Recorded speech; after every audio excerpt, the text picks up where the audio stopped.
¿Qué tal? ¿Cómo están? Bienvenidos a Agenda Económica en el primer día de la semana, en este día, lunes 13. Estamos comenzando nuestra revisión de lo más importante del día. Y vamos a comenzar hablando del tema más importante probablemente en la agenda a nivel local. Hablamos del precio del dólar, que subió con fuerza, se disparó este lunes, superó los 860 pesos y de esa manera alargó la racha alcista que habíamos visto también la semana pasada. Conversamos de este tema y para eso estamos en contacto a esta hora con Diego Mora, analista de XTV. Gracias por estar con nosotros, Diego.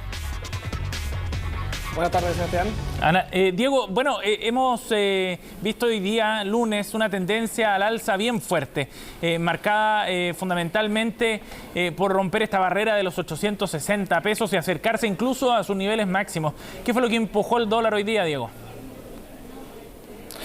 Bueno, como siempre, hablando de factores internacionales y también nacionales, lo que más está marcando la valorización del dólar, no solamente en Chile, sino que a nivel global, a la hora de hablar del dólar index, es lo que está ocurriendo con la percepción de las tasas de interés en Estados Unidos. Ajá. Hace un par de años o incluso hasta hace un par de meses, la tónica de la Reserva Federal era absolutamente dovish o flexible, por decirlo de alguna manera, pero hoy en día se está girando un poco el escenario y el mercado está esperando que las tasas de interés para finales de este año 2022 estén por lo menos en 3.5 o 3.75%, que es como un cambio bien radical, considerando que hace un año atrás, un poquito más, las tasas estaban en un rango entre 0 y 0.25. O sea, ha pasado Estados Unidos de...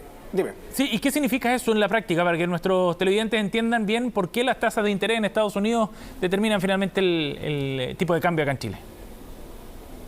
Bueno, lo que pasa es que en Estados Unidos el viernes pasado la inflación llegó al 8.6% interanual. ¿Qué quiere decir esto? Que los precios siguen subiendo a nivel internacional, principalmente por el lado de los commodities. Por lo tanto, la inflación se está descontrolando en un país donde la tónica es que la inflación está en un 2%. Por lo tanto, el Banco Central en Estados Unidos y a nivel global han tenido que estar actuando, subiendo las tasas de interés o teniendo una presión un poco más restrictiva para que los inversores no sobrecalienten la economía, no consuman tanto directamente y de esa manera poder reducir los precios en Estados Unidos. Ahora, cuando se sube la tasa de interés en un país, esto implica de inmediato que esa moneda se aprecia, porque tú empiezas a recibir interés cuando tú depositas en el banco. Perfecto. Ahora, eso uno lo analiza en el escenario chileno también, y acá también las tasas de interés están bastante altas. ¿Pesa más en este caso lo que está haciendo Estados Unidos? Sí, o sea, considera tú que la tasa neutral, que es como la tasa que no se considera ni expansiva ni contractiva en Estados Unidos, es en torno al 2%, al 2.5%. O sea, en esa tasa no se está ni fomentando ni perjudicando a la economía norteamericana. Por lo tanto, el hecho de que la perspectiva sea de que esté en 3.75 a finales de año es algo completamente restrictivo. Por lo tanto, se considera que es cara lo que está ocurriendo en Estados Unidos, se considera que es alta. Por lo tanto, esa percepción es la que tienen los mercados internacionales comprando dólares. Un pequeño recorte, o sea, un pequeño inciso, es que las tasas de interés funcionan de manera muy distinta que la economía emergente. O sea, que Chile tenga una tasa de 7% es equivalente, entre comillas, a que la tasa en Estados Unidos esté como en 3.7, 4. Perfecto, clarísima la explicación. Diego, entonces uno podría deducir que si el escenario de tasas más altas quizás nos va a acompañar por varios meses en Estados Unidos, el precio del dólar podría mantenerse en estos niveles. Digamos, no es un factor circunstancial entonces lo que está explicando el alzado hoy día, ¿o sí? No, para nada. De hecho, a mí me parecía mucho más extraño lo que estaba ocurriendo hace un par de semanas cuando el dólar estaba cotizando en 808, 812. Me parecían unas excelentes opciones de compra, pensando en que el precio del billete verde estaba subiendo de manera bastante agresiva internacional. Claro. Y no solamente lo que está ocurriendo con el dólar, sino que en Shanghái 5 de los 25 distritos de la ciudad están confinados. Por lo tanto, está aumentando el nivel de COVID-19 en China, lo cual reduce la demanda agregada de cobre. Por lo tanto, en la medida de que el cobre esté en $4.2 por cada libra, con perspectiva a que siga cayendo, eso por supuesto que sigue debilitando el peso. Diego, ¿tú ves probable, para ir cerrando este comentario, que se rompa las barreras del precio más alto que ha registrado el dólar acá en Chile? Sí, bueno, si lo pueden proyectar aquí, yo tengo la plataforma X-Station de XTV, y acá podemos ver de forma bastante clara lo que está ocurriendo con las tendencias. Yo siempre Excelente. Esta es la tendencia del dólar que ha marcado desde mayo del 2021, que está marcada por un ciclo alcista, un movimiento correctivo, y este movimiento correctivo tiene un objetivo técnico mínimo que yo lo tengo marcado acá en 896. Por lo tanto, a día de hoy no hay ninguna estructura que contradiga esta hipótesis, por lo tanto, la verdad es que yo soy mucho más alcista en el caso del dólar. Clarísimo con la explicación gráfica además. Diego Mora ha estado con nosotros aquí en Agenda Económica. Gracias, Diego. Vale, que esté muy bien. Saludos. Chao. Bueno, vamos a hablar de otro tema, pero también en el ámbito de los mercados financieros. Hablemos de criptomonedas y de lo que está pasando en particular con el Bitcoin, que llegó a su nivel más bajo este lunes desde diciembre del 2020. La razón, fundamentalmente, ciertos temores de que esté colapsando otra vez este volátil mercado de las criptomonedas. Este lunes se veían mínimos que, como decíamos, no observábamos en relación al Bitcoin, que es probablemente la criptomoneda más famosa a nivel global, desde diciembre de 2020, en un contexto, eso sí, muy distinto, porque en aquel entonces estábamos todavía en plena pandemia, con la primera ola golpeando al mundo, cuando las vacunas recién aparecían en el horizonte. En ese momento los activos, los criptoactivos estaban en un nivel bastante más bajo que el de hoy día, pero con una tendencia al alza. $23.600 fue el cierre para el Bitcoin el día de hoy, y esto tiene que ver fundamentalmente con lo que ocurrió con otras criptomonedas a nivel internacional. Celsius Network, por ejemplo, anunció que decidió interrumpir los retiros, intercambios y transferencias en su red de criptomonedas. Nuestro objetivo, dijeron, es estabilizar la liquidez y restaurar los retiros y transferencias entre cuentas lo más rápido posible. Pero en la práctica esto era una especie de corralito sobre quienes tenían inversiones en esa criptomoneda y que fundamentalmente debían a la posibilidad de que hubiera una liquidación masiva que generara una depreciación muy rápida de ese activo. Esto finalmente repercute en todo el ecosistema y es lo que explica, en todo el ecosistema de criptomonedas, y es lo que explica entonces que el Bitcoin hubiera caído con tanta fuerza. En un contexto de tasas de interés al alza, de inflación creciente, los activos de mayor riesgo también se ven perjudicados en el mercado financiero.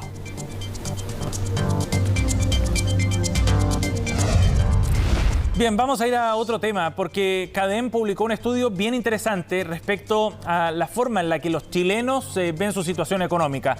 Ante la pregunta de qué nivel socioeconómico se sienten parte, bueno, hay más personas que hoy día se identifican con la clase media baja respecto a lo que ocurría antes del estallido social en 2019. Ha habido un aumento importante, cercano al 25% de quienes se identifican con este segmento socioeconómico. El estallido social primero, la pandemia después, impactaron fuertemente en los ingresos familiares. Belén Vázquez nos va a contar más en la siguiente noticia. Si usted tuviera que ubicarse dentro de una clase social, ¿en cuál estaría? Yo creo que clase media baja.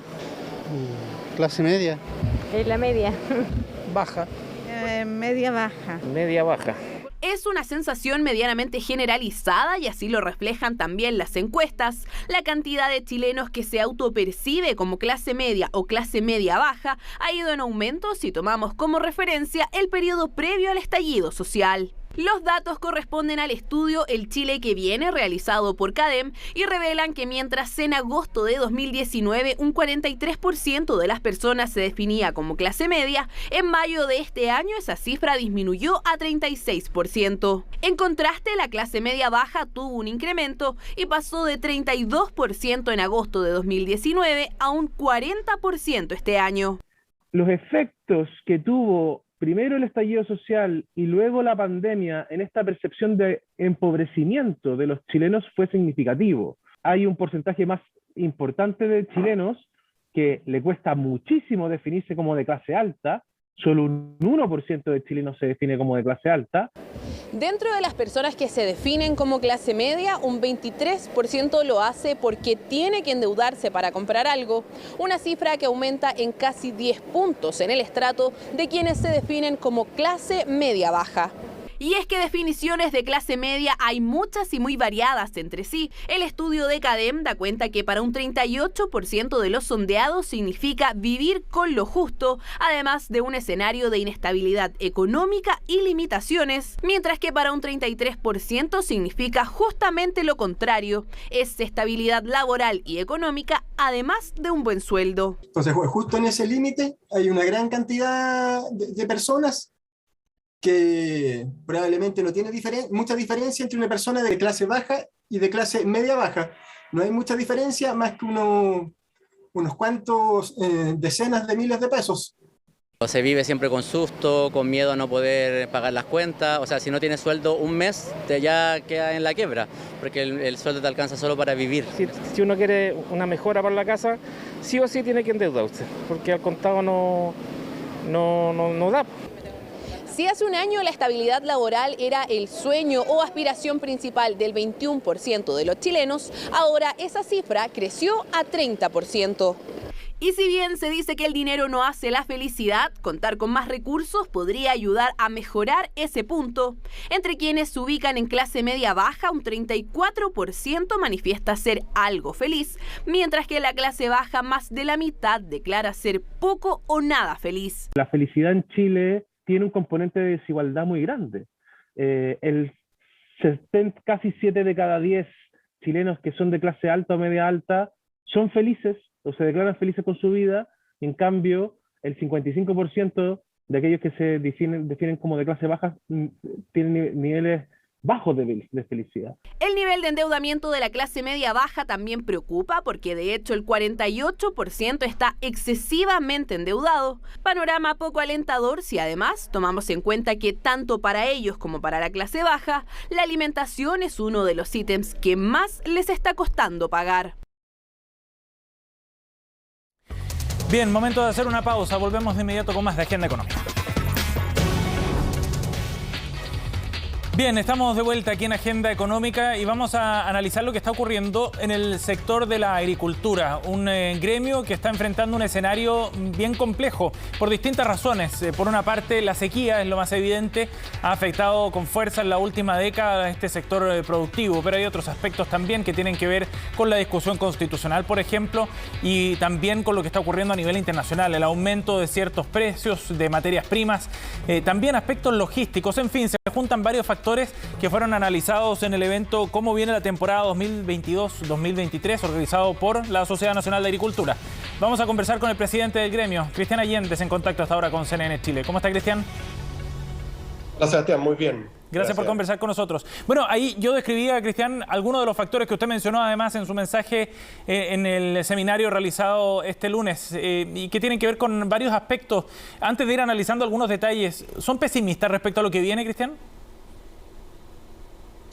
Respecto a la posible constitución, sí, somos pesimistas en varias áreas, especialmente en los temas relacionados con el agua, con el medio ambiente y también con los temas de derecho de propiedad. ¿Y respecto a los otros temas, Cristian? Estoy tratando de sacar la fotografía del balance que hacen desde la Sociedad Nacional de Agricultura sobre el escenario que viene. Claro, otros temas, bueno, en general nosotros como Sociedad Nacional de Agricultura hemos verificado principalmente o nos hemos metido en todos los temas que tienen que ver con nuestra actividad, que son todos estos, que son los que nos hacen estar, digamos, bien o mal en la producción y en tener los alimentos suficientes para Chile, para el mundo, para lo que producimos para Chile, para lo que exportamos. Hay otros temas que también son relevantes, como temas de educación especialmente, que también nos preocupan, pero no hemos enfocado principalmente a esto nosotros como gremio. Sí. Cristian, bueno, vamos analizando algunos de estos temas. Usted puso particular énfasis en lo que significa la propuesta de nueva constitución que está todavía en debate, que se plebiscitará el próximo 4 de septiembre. ¿Por qué tiene una mirada más bien pesimista respecto al texto? ¿Qué implicancias tiene la propuesta que se está planteando? Claro, concretamente, los temas de derechos de agua, desde el día 5 de septiembre, si se llegara a aprobar la Constitución, los agricultores y todas las que tienen derechos de agua, sanitaria, compañía eléctrica, etcétera, cualquier usuario que tenga derechos de agua los pierde. Y desde el día 5 de septiembre ya entraríamos a un sistema que no sabemos exactamente cómo hacer, de reparto, de entrega de las aguas, que va a haber una Agencia Nacional del Agua, que va a ser la que va a dar permisos temporales de agua, y nuestro sector agrícola y por supuesto otros sectores como la minería también, pero nuestro sector necesita de periodos largos para poder hacer las inversiones.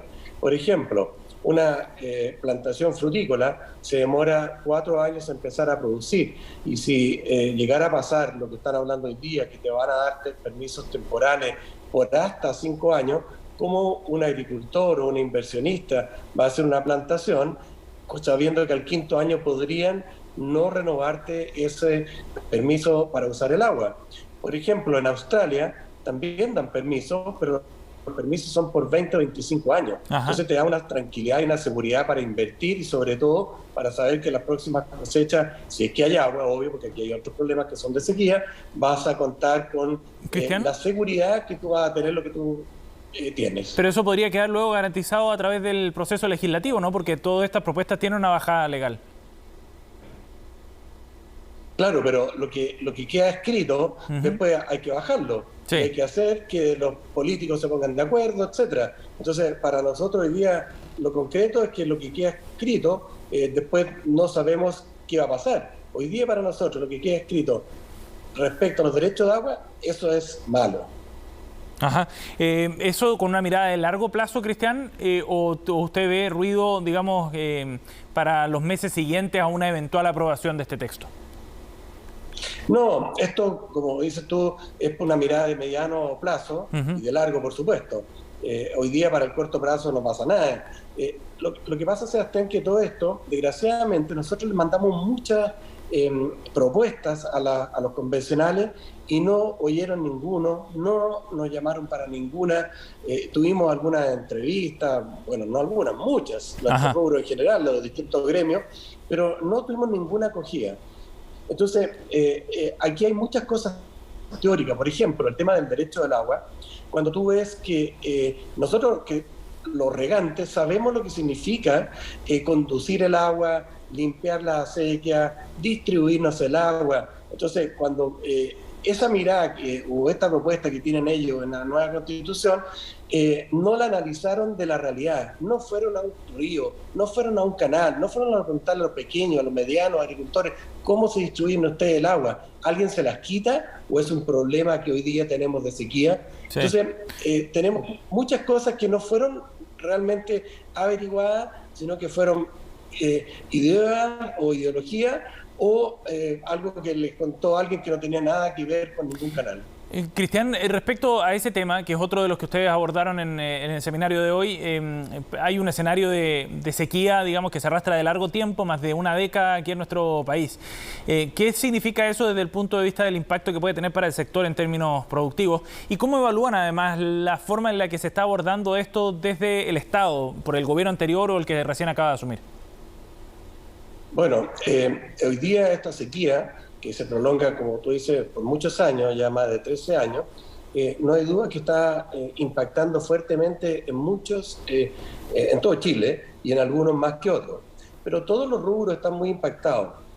La producción de hortalizas, la producción de fruta, la producción de cereales, que son esenciales para la gente. Entonces todo esto está impactado porque los rendimientos están siendo más malos. Muchas hectáreas, aquí hablar de la 4ª región, la 5ª región y expandiéndose la metropolitana, 6ª, 7ª, de que cada vez hay menos agua, por lo tanto también hay menos zonas y productores que están pudiendo hacer normalmente su siembra. Sí. Ahí todas las fotos que muestra o en los videos que muestra ahí se ve claramente zonas con una sequía increíble, animales, y eso que todos estos sectores de los cerros, todo eso, no son,